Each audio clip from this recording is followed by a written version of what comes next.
You're on your second date, maybe your third or your fourth, probably your fifth, and it definitely won't be your last. He's charming, listens well, makes you laugh. But something feels off. Maybe he made a joke that landed wrong, or canceled last minute, then acted like it was no big deal. Or, when you shared something personal, he quickly changed the subject. You brush it off. Maybe I'm overreacting. Everyone has flaws. But here's the truth no one wants to say out loud. Early red flags aren't about perfection. They're about patterns. And ignoring them isn't giving someone a chance. It's risking your peace, your time, and your self-trust. Today, we're revealing 5 red flags in early dating you should never ignore. Not because you're looking for a flawless partner, but because these signs reveal a lack of emotional safety, respect, or self-awareness. Understanding the self. Backed by therapists, attachment researchers, and decades of relationship data, this isn't about fear. It's about wise discernment. And here's why you need to stay with me for the next few minutes. The third red flag, the one that hides behind charm or confidence, is so normalized in dating culture, most people mistake it for passion. But it's actually the strongest predictor of future emotional harm. If you've ever ignored a gut feeling and regretted it later, do me a quick favor. Hit like right now. This isn't about paranoia. It's about learning to trust your intuition with evidence.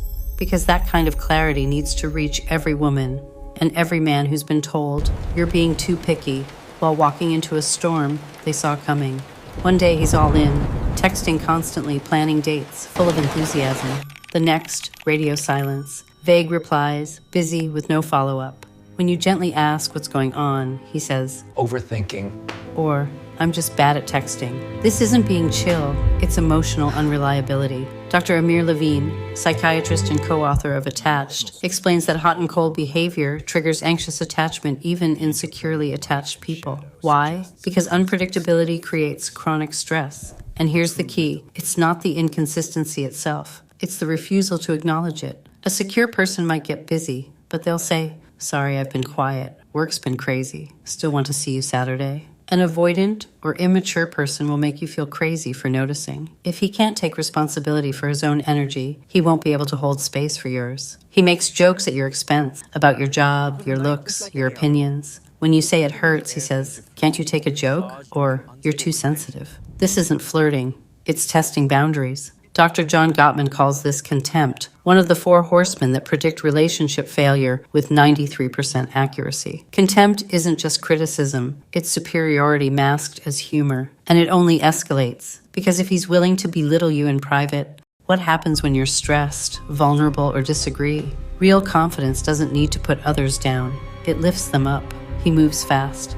I've never felt this way before. You're the one I've been waiting for. He's planning a future by date 3. It feels amazing, until it doesn't. Here's what's really happening. Love bombing isn't about love. It's about control. According to Dr. Ramani Durvasula, love bombing is a trauma bond tactic used by emotionally unavailable or manipulative people to create dependency. The rush of dopamine from that intensity tricks your brain into thinking, this is real. But real love builds slowly. It respects pace. It asks, are you comfortable? Not, why aren't you all in yet? If it feels too good to be true, it's probably a setup, not a soulmate. On date 2, he's already telling you how his ex was crazy, manipulative, or used him. He complains about his friends, family, coworkers. Everyone is dramatic or toxic. Here's the truth. How someone talks about others is how they'll eventually talk about you. And more importantly, it reveals 0 accountability. In every past relationship, he was the victim, never the participant.